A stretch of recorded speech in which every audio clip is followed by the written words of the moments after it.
Alright YouTube, as promised, I'm going to be making a video on how to start training your dog on how to mush. I've been getting this question a lot on Facebook as well, and I just really wanted to make this video. So obviously the first thing you're going to need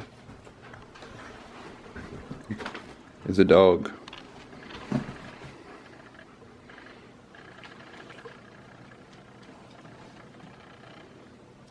Or two.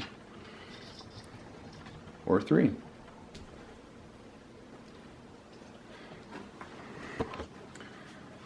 So I think I'll just take 2 dogs with me for this walk. Oh, Sasha's not happy about that. And I'll show you what I use and what I do, so that if it works for you, you can copy me. Okay, so first things first, let's talk equipment.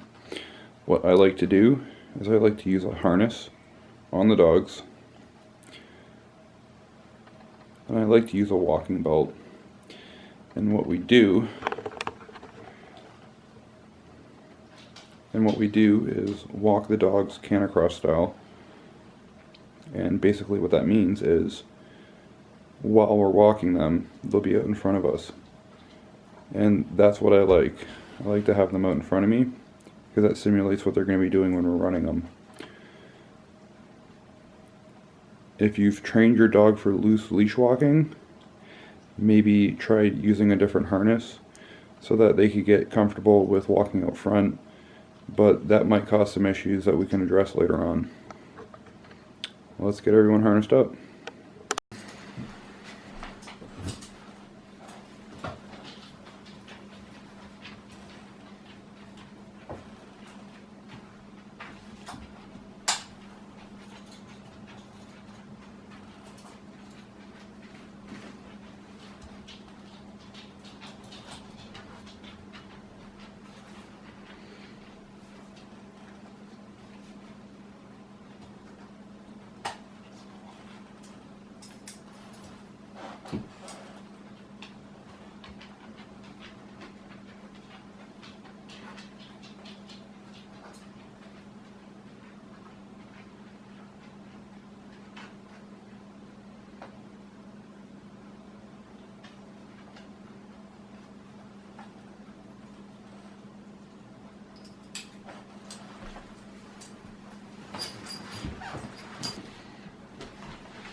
Thank you, Loki.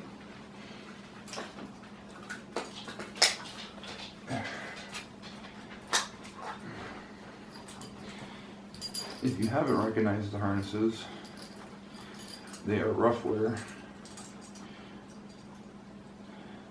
I'm not sponsored by rough wear or anything like that. I just really like the harnesses. They're very durable.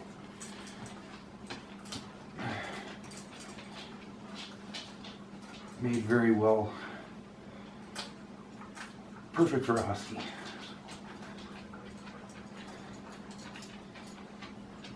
Okay. Now Loki knows it's time to go. So, hang on to him for a second. Wait.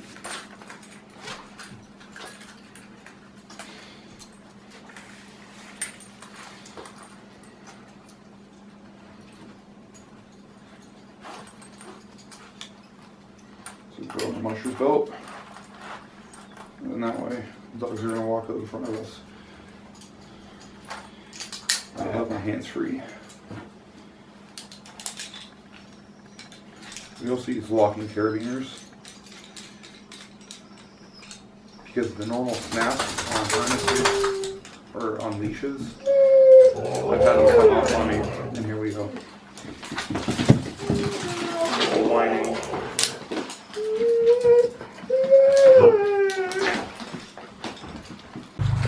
So this is basically what I meant by saying we're going to walk them canter-cross style, and that's going to be with them up front. They do pull a bit, they do know they're walking, and here goes Loki making snow angels.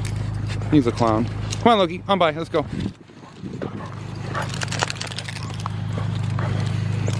Izzy just wants to go. Easy. And because we're on a walk, I let him smell stuff. Okay, the loud car's gone. Yeah, so I'll let them smell stuff, let them pee. We're on a walk, we're not running.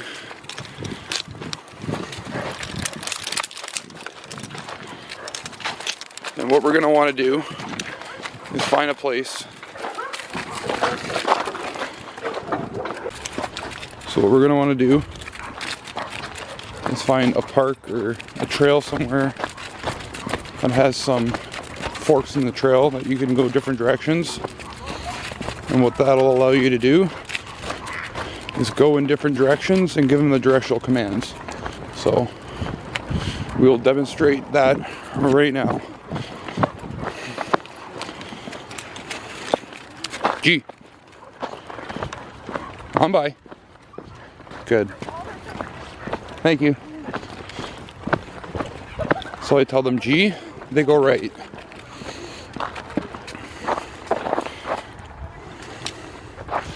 Let them sniff, they're on a walk. And that's what you're gonna wanna do. One day take them out and work on all of your G commands. And then on another day, work on your HA commands. And if you remember, HA is left.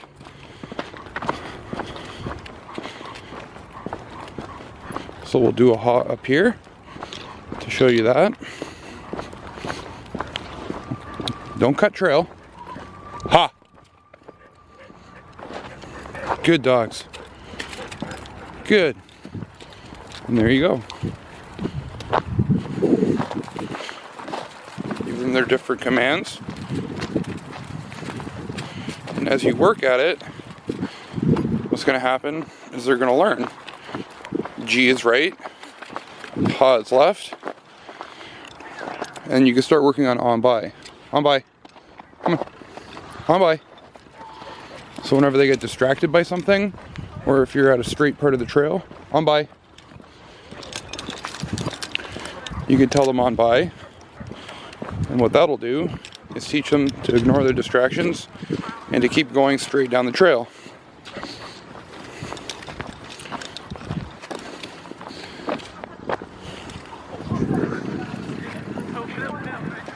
Okay, come on, Loki. On by. Really? Let's go, G. Let's go. Good boy. Oh, we're gonna do more husky angels. He's just wondering what's going on. Come on, Loki.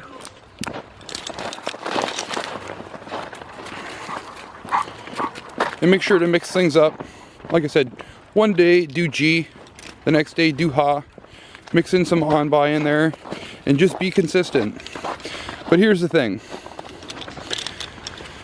You have to start doing this every walk.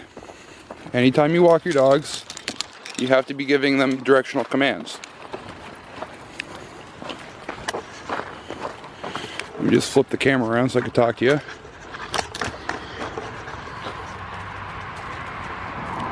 So it's called driving dogs because we're driving dogs with vocal commands. With horses, you have reins. With dogs, you don't have any reins. Everything's vocal.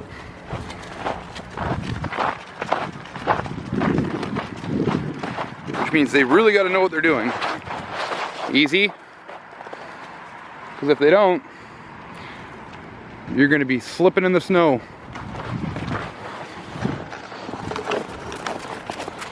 G. Good dogs.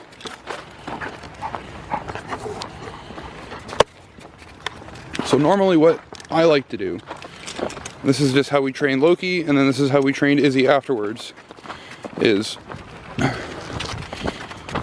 when they're about 7 or 8 months old, we started teaching them the directional commands while we're walking. So that by the time that they're old enough to start pulling, they would already know everything. Which worked out perfectly. The thing is that once you have one dog trained, they act as a translator for the other dogs. So Loki was, I'm not going to say Loki was a lot of work to train, because he was the first dog that we trained to do it. He was really good the first time we ran him, and he knew all of his commands, and he did really good. But we spent a lot more time training him than we did Izzy. With Izzy, we trained her as well, obviously, but the trick is that by having Loki, we could just run Izzy with Loki, and now when Loki does his commands, Izzy's going to do her commands, and Loki's just there to proof everything out. Having an experienced dog is how professional mushers do it. A lot of them basically, more or less, just hook up their young dogs with their experienced dogs, and because they're all along for the ride and they're chasing each other, that's how they learn on the bigger teams. Because we're just a recreational team, we only have 3 dogs. Up! On by, let's go. Because we're just a recreational team, we don't have enough dogs to do that. Come on, Izzy. So, what we've done, oh, Loki again with the snow angels. Everywhere you go, you gotta make the snow angels, everywhere.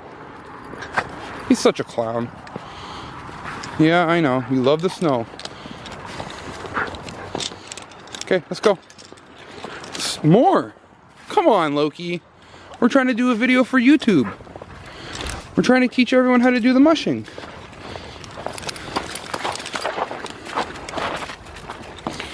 Oh, and now I've lost my train of thought. So, because we're just a small recreational team, we can only have a limit of 3 dogs in the city. And honestly, I don't really have the room for any more dogs than this. Although I would love it. It's not as easy for us to do something like that. Although, we sort of did with Loki and Izzy.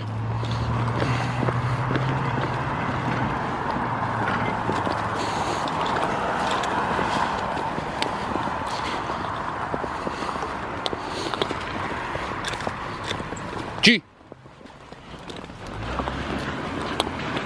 Now, when you say your commands, you want to make sure that what you're doing is you're not asking your dogs, you're not yelling at them. On by, leave it, leave it, let's go. You're just telling them in a very straightforward voice what you want. And here's where this all comes into play. The first time that you end up, if let's say right now you wanted to get into bike joring, you wanted to get into mushing, but you weren't really sure what to do. You weren't really sure how to get into it. Then you watched our video, then you started doing this. What happens is when you've trained your dog like this on a walk,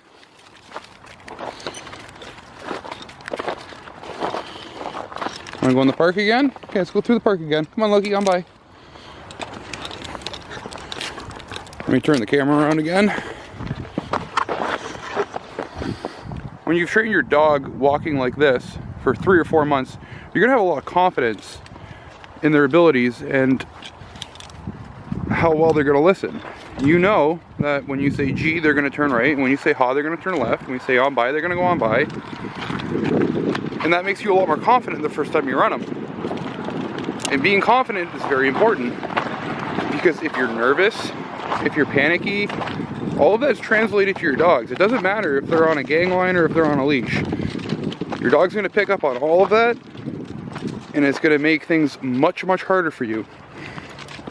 Now, that's not to say that there's gonna be some degree of nervousness and fear, but as much as you can eliminate, do it. Because it's only gonna make it harder. Now, the first time I ran Loki, I was scared that he was gonna back out of the harness and he was gonna get out, something was gonna happen. Who knows? luckily everything went well. But by the time I started running Izzy, I was already so confident in Loki's abilities, I had absolutely zero fear that anything could happen. Another very important thing to keep in mind is that you always want to keep it a positive experience, no matter what. Positive, positive, positive, positive, positive. Which is why I say, don't get angry, don't yell at your dogs. You can raise your voice to let them know, hey, look, I'm serious. But don't do anything in anger. If you feel yourself getting angry, shut up. Don't let your dogs pick up on that. As much as you can avoid. It has to stay positive. Because once it starts getting negative, then they're not going to be enjoying it. And then once they stop enjoying it, you're going to be into a whole nother host of problems. Because if they don't enjoy it, why are they doing it? Because you want them to. And that's not okay. I run dogs because my dogs love doing it. All my friends love dogs because my dogs love doing it. The dogs love doing it. So long as you keep everything a positive experience. So, back to Izzy and Loki.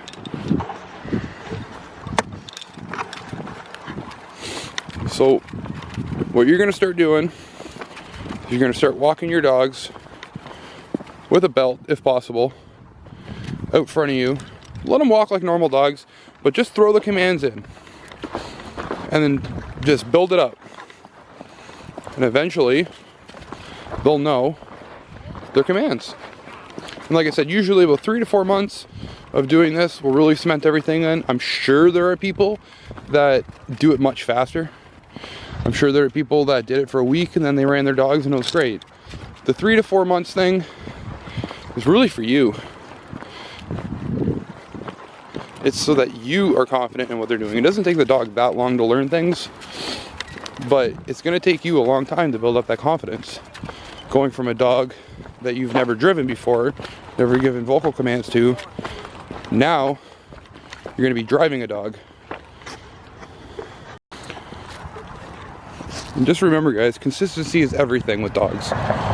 You have to do things the same way every time, because if you don't, it's confusing.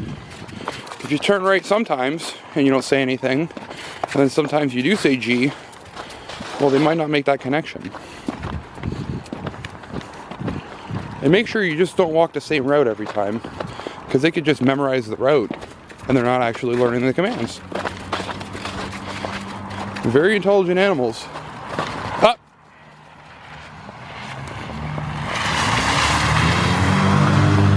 However, they like to cheat sometimes. Okay, easy, guys. And if you've seen that, that's a non-mushing command that I've taught them. Up. Which is, get up off the road. And because we live in the city, we need to know that. Easy. Easy. So with easy, what I do is I slow down. Easy. Now, the last command, the command to run, we're not going to teach them walking because that's almost impossible. You can try doing it canicross style. Up. The problem is that you'll never be able to run as fast as the dogs will. So even if you're doing it canicross style,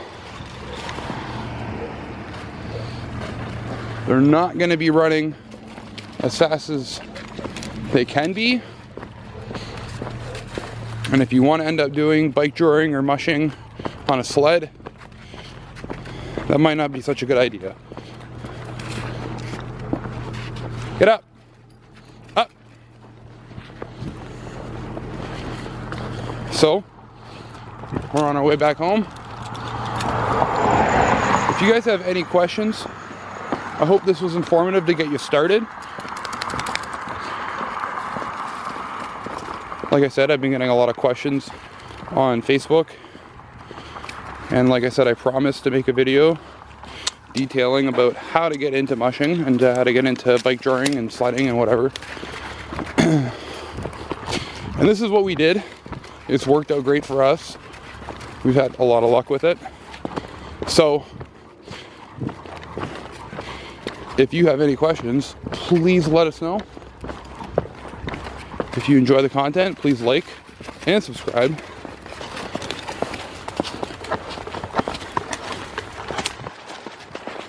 And we'll see you again soon.